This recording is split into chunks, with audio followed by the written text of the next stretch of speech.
नमस्कार, फाइटर समाचार में आपका स्वागत है। पेश आज 23 फरवरी सुबह 6 बजे राजस्थान की खास खबरें।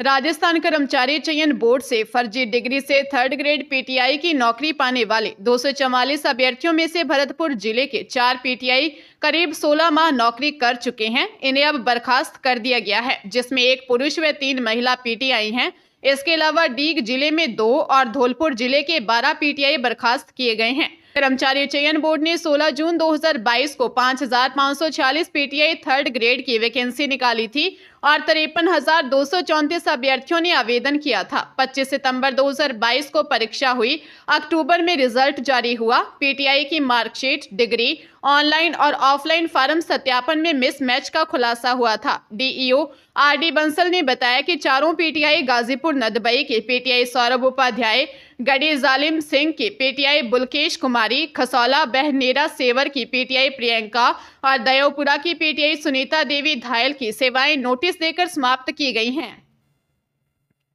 हरियाणा सरकार भ्रष्टाचार को लेकर सख्त हो गई है। भ्रष्ट अधिकारियों और कर्मचारियों पर शिकंजा कसने के लिए सरकार ने नया नियम बनाया है। 50 और 55 साल की उम्र में मिलने वाली एक्सटेंशन से पहले अधिकारियों और कर्मचारियों का रिव्यू किया जाएगा। अगर किसी पर भ्रष्टाचार का मामला पाया गया तो उसे सरकार एक्सटेंशन नहीं देगी, साथ ही जबरन रिटायर कर देगी। सरकार इसकी शुरुआत कर चुकी है। राजस्व विभाग के ग्रुप बी के अधिकारी की एक्सटेंशन पर सरकार ने रोक लगा दी है। अधिकारी के जल्द रिटायरमेंट के आदेश जारी हो जाएंगे। एसीबी की ओर से भ्रष्टाचार के खिलाफ सख्त मुहिम शुरू की गई है। इसमें औसतन हर दूसरे दिन किसी न किसी अफसर व कर्मचारी को रिश्वत के आरोपों में गिरफ्तार किया जा रहा है। एक्सटेंशन पर फैसला लेने से पहले उनकी एसीआर के साथ गोपनीय रिपोर्ट को भी आधार बनाया जाएगा। भीलवाड़ा की एनडीपीएस कोर्ट ने अवैध मादक पदार्थ तस्करी के मामले में एक डोडा चूरा तस्कर गोपाल यादव को 10 साल के कठोर कारावास और 1 लाख रुपए के जुर्माने से दंडित किया है। लोक अभियोजक रामस्वरूप गुर्जर ने बताया कि तत्कालीन सदर थाना प्रभारी आईपीएस प्रोफेसर मृदुल कछवाहा 24 मई 2017 को गश्त के लिए रवाना हुए। कोटड़े चौराहा पहुंचकर उन्होंने नाकाबंदी की। इस दौरान एक एसेंट कार अगरपुरा की ओर से आई, जिसे रुकवाया गया। पूछताछ करने पर ड्राइवर ने खुद को बरूंदनी निवासी गोपाल यादव बताया। कार की तलाशी ली तो पिछली सीट पर प्लास्टिक का एक कट्टे में 62 किलो डोडा चूरा भरा मिला। पुलिस ने कार सहित डोडा चूरा जब्त कर मामला दर्ज किया और जांच के बाद आरोपी के खिलाफ कोर्ट में चालान पेश किया।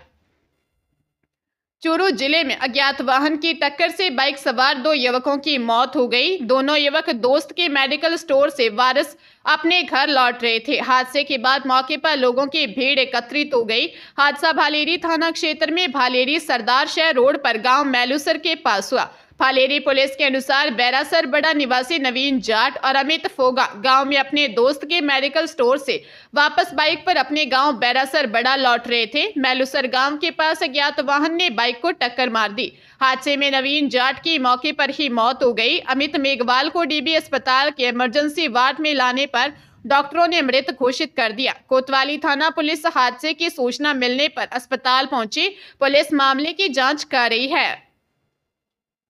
पंजाब के लुधियाना में कमर्शियल मीटर लगाने के लिए 5,000 रुपए की रिश्वत लेते हुए पावरकॉम के जेई मनोज कुमार को विजिलेंस की टीम ने गिरफ्तार किया है। वह पावरकॉम की जनता नगर डिवीजन में कार्यरत है। उसके खिलाफ भ्रष्टाचार निरोधक एक्ट के तहत मामला दर्ज किया गया है। न्यू अमरनगर ढाबा निवासी शिकायतकर्ता ने एसीबी को बताया कि उन्हें 10 किलोवाट का बिजली का मीटर लगवाना था। उक्त जेई मनोज कुमार ने उनकी जगह का दौरा किया और मीटर लगाने के लिए 15,000 रुपए की रिश्वत मांगी, जबकि फुटकल खर्चों के लिए 3,000 रुपए ले लिए। 19 फरवरी को जब वह दोबारा पावरकॉम के कार्यालय में गया तो जेई ने साफ कहा कि जब तक रिश्वत नहीं देगा तब तक मीटर नहीं लगेगा। बाद में 5,000 में सौदा तय हुआ। जैसे ही जेई ने परिवादी को रिश्वत के लिए बुलवाया, विजिलेंस ने उसे रंगे हाथ काबू कर लिया।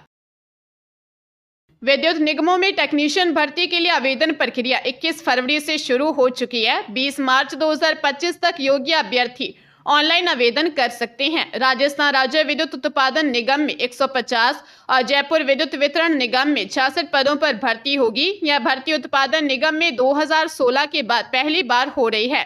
वे जयपुर डिस्कॉम में पिछली भर्ती 2022 में हुई थी, जिसके बाद अब 66 पदों पर भर्ती प्रक्रिया शुरू की गई है। राज्य के 5 विद्युत निगमों में इंजीनियर के 271 पदों पर ऑनलाइन आवेदन प्रक्रिया पहले ही 30 जनवरी 2025 को शुरू हो चुकी है। इन पदों के लिए आवेदन की अंतिम तिथि 20 फरवरी 2025 निर्धारित की गई थी, जिसे आगे नहीं बढ़ाया गया। राजस्थान राज्य विद्युत उत्पादन निगम, प्रसारण निगम और तीनों डिस्कॉम जयपुर, अजमेर, जोधपुर में कुल 487 पदों के लिए सीधी भर्ती की जा रही है। अलवर में हुए एक सड़क हादसे में 2 भाइयों की मौत हो गई। मामला बगड़ तिराहा थाना क्षेत्र के कसरौली गांव का है। दोनों मृतक 22 वर्षीय जुनैद और 15 वर्षीय मोमिन चचेरे भाई हैं। उनकी बहन घर आने वाली थी, जिसके लिए वे सामान खरीदने जा रहे थे। हादसे में एक की मौत हो गई, जबकि दूसरे ने अस्पताल में इलाज के दौरान दम तोड़ दिया। जनरैल खान और फरीद ने बताया कि उनका भतीजा जुनैद और मोमिन बाइक से कुछ सामान लेने कसरौली मोड़ जा रहे थे। जुनैद की बहन घर आने वाली थी। जुनैद ने कसरौली मोड़ पर बहन की कार में सामान रख दिया।